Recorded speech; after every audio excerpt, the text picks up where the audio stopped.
अस्सलाम वालेकुम जी। आज हम निकले हुए हैं कराची शहर की सैर करने और हमारे साथ मोस्ट रिस्पेक्टेड सर सारम बरनी साहब मौजूद हैं। सर बताइएगा कि हम जहाँ खड़े हुए हैं मांगने वाले आ जाते हैं और फिर वो ऐसे मांग रहे होते हैं जैसे हमने उनका कर्जा देना है, छोड़ते नहीं है जब तक सिग्नल दोबारा से जो है वो ग्रीन नहीं होता।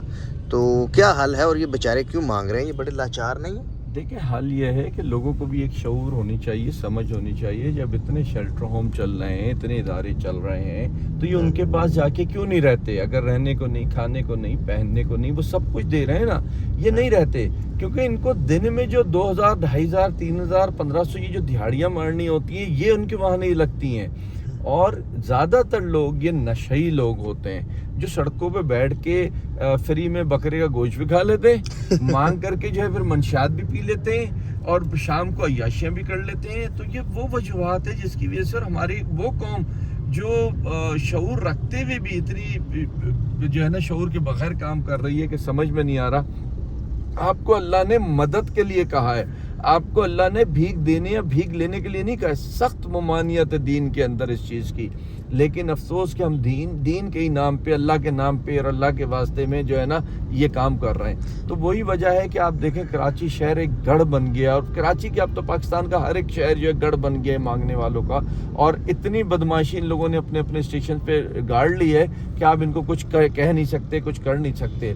हालिया जो CVO पे जो वाकयात हुए, 2 वाकयात हॉर्स राइडिंग वालों के, वो क्या है? वो भी इसी का नतीजा है कि ऐसे लोगों को आप ला करके जब उसमें शहरों के अंदर जिम्मेदारियां दे देंगे, सड़कों पे ला के खड़ा कर देंगे, तो उनको क्या पता कि आगे वाला कौन है या जो हरकत या बात कर रहे हैं उसकी बदनामी मुल्क के लिए कितनी है। तो इनको मैं समझता हूँ कि फिलफौर रोकना चाहिए, बंद करना चाहिए, कवानीन बनाने चाहिए। हमारे यहाँ कवानीन नहीं है, जो मांगने के कवानीन है वो अभी पकड़े थोड़ी देर में वो बाहर आ जाता है। अच्छा, एक हमारे यहाँ ये भी है कि जब कोई बेचारी हमारी ही आवाम को वो एहसास भी बहुत जल्द आ जाता है ना, दर्द आ जाता है। कोई बूढ़ा है मांग रहा है, कोई बच्चा है मांग रहा है, तो उसे 10 रुपये दे देते हैं, 20 रुपये दे देते हैं जान छुड़ाने के लिए। या अब तो अक्सर होता है कि वो गाड़ी खड़ी करते हैं तो गाड़ी के आगे वो वाइपर लेकर आ जाते हैं शीशा साफ करने के लिए। तो फिर ऐसी सूरत हाल में बंदा क्या करे? देखिए, मेरा तो ख्याल है जब आप उसको 3 बार मना करें और वो नहीं मान रहा, और चौथी बार मतलब आपको कहने की जरूरत ही नहीं है, वो शीशा साफ कर रहा है तो करे। उसके बाद वो आके आपके साइड का दरवाजा खटखटाता है ना, पहले वो नहीं सुन रहा होता, उसको तो आप नहीं सुने और सिग्नल खुले आप निकल जाइए। मैं आपको अपना एक वाकया बताऊं, मैं तो बहुत फिर शरारतें करता हूँ मैं। मुझे एक बच्चा मिला, मुझे पता था ये ड्रामा है, सड़क पे बैठा हुआ था वो। तो मैंने बोला खड़े हो जा, खड़ा हो जा। तो नहीं तो नहीं खड़े हो सकता, मेरी टांगे नहीं। मैं बोला देख 100 रुपये दूंगा। मैंने उसको कि नहीं तुम झूठ बोल रहे। मैं बोला सच बोल रहा हूँ, 100 ये देख निकाल लिए मैंने। अच्छा, वो टक करके खड़ा हो गया। जैसे ही खड़ा हो गया सिग्नल गुला कर लिया। तुम, मैंने बोला तुम मुझे बेवकूफ बना रहे थे, मैंने तुम्हें बेवकूफ बना दिया, इसमें क्या है? तो बात यह है कि हमारे यहाँ ना इस शऊर को लाने की जरूरत है। हट्टे कट्टे लोगों को हमने माजूर बना दिया क्योंकि भीख चाहिए। तो ये हमारे देने वाले को सोचने की जरूरत है, मैं समझता हूँ, लेने वाले को नहीं। जो देने वाला है ना उसको सोचना है कि हम किसको दे रहे हैं और क्यों दे रहे हैं। वो अगर भीख आपको देने का इतना शौक है तो 15 दिन महीने भर के जमा करके महीने में किसी एक फैमिली की आप एक अच्छी मदद कर दें। अस्पतालों में लोग खून की बोतलों की वजह से मर जाते हैं, अस्पतालों में लोग मकसद अपना इलाज ना कराने की वजह से माजूर हो जाते हैं, मर जाते हैं। उन लोगों की मदद करें ना। कोई और ऐसी फैमिलीज होती हैं जिनकी मदद की जरूरत होती है, उनकी मदद करें। ये सड़कों पे चलने वाले, ड्रामे करने वाले, ये तो बहुत मिलते हैं आपको। बिल्कुल ऐसे ही है। और व्यूवर्स, आप यकीन जानिएगा कि अभी मैं सारम साहब के साथ था और ऑफिस में पहले मैंने देखा कि किस तरह जो हैं वो लोग ज़रूरतमंद हैं, किस तरह लोग अपने बच्चों को छोड़ के चले जाते हैं, किस तरह लोग अपने वालिदैन को छोड़कर चले जाते हैं। कि ये सामने सारम बरनी ट्रस्ट है, इसके बाहर जो है वो बिठा कर चले जाते हैं, इसके आगे यहाँ पर जो है बच्चों को छोड़कर चले जाते हैं। सारम बरनी ट्रस्ट के हवाले से अगर आपको बताऊं तो शेल्टर में सर तकरीबन कितने होंगे शेल्टर होम में लोग? एक शेल्टर में कोई 125-150 लोग मौजूद होते हैं। और मैं समझता हूँ उनको मदद करने की, और हमारे छोड़ें, आप जहाँ भी ऐसी जगहें हैं उनको बेहतर करें, अपग्रेड करें।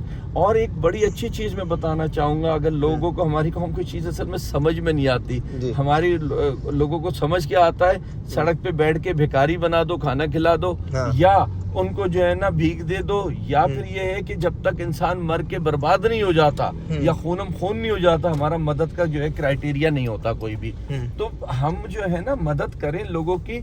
लोगों के वॉशरूम जाकर के देखें तो आप हैरान रह जाएंगे कि वॉशरूम किस टाइप के हैं। आप वॉशरूम लोगों के बेहतर करके दें, अपग्रेड करके दें, आप लोगों के किचन अपग्रेड करके दें, आप लोगों के सोने की जगह को अपग्रेड करके दें। अगर उसकी लाइट या पंखे का मसाइल है वो हल करके दे दें आप उसको। फिर देखें और लोगों को कहें कि अब निकलो, सुबह उठो और जाओ, निकलो और कमा के लाओ और अपनी फैमिली को संभालो, तो जरूर बेहतरी आएगी।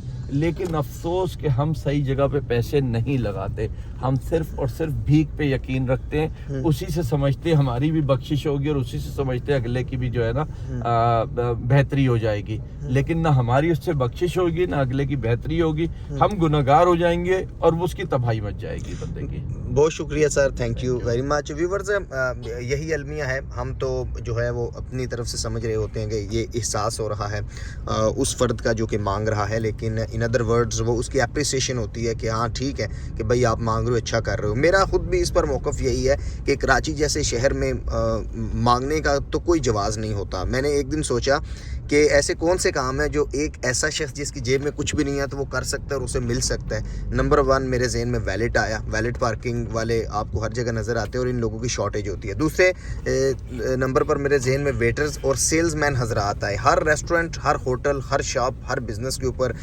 इस तरह की लेबर की ज़रूरत होती है। ये वो काम है जो बड़े सोफिस्टिकेटेड है और ये वो काम है जिनसे आप अपनी जो सैलरी है उससे बढ़कर कमा सकते हैं टिप की सूरत में। अगर आप कहीं गाड़ी पार्क करते हैं तो मेरे ख्याल से आज के दौर में कोई भी 100 रुपये से कम नहीं देता। इजीली आपने गाड़ी पार्क करनी है, 100 रुपया देना है वैलेट वाले को।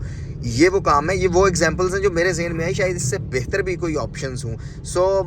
यही सारम साहब भी कह रहे थे कि इन ज़्यादातर लोगों ने धंधा बनाया हुआ है प्रॉपर मांगने का, और धंधे से बढ़कर ये किस तरह लोगों को की तजलील करते हैं। हम जैसे लोगों को नहीं छोड़ते, हम भी शीशा ऊपर रखते हैं, लेकिन जब खवातीन राइट कर रही होती हैं तो ये उनको कितना जो है वो हेजिटेट करते होंगे। So thanks for watching. और हमारा ये ब्लॉग भी जो है काफ़ी ज़्यादा लंबा हो गया और हम भी अपनी जो मंजिल है वहाँ पर पहुँच आए हैं, सारम बर्नी ट्रस्ट इंटरनेशनल।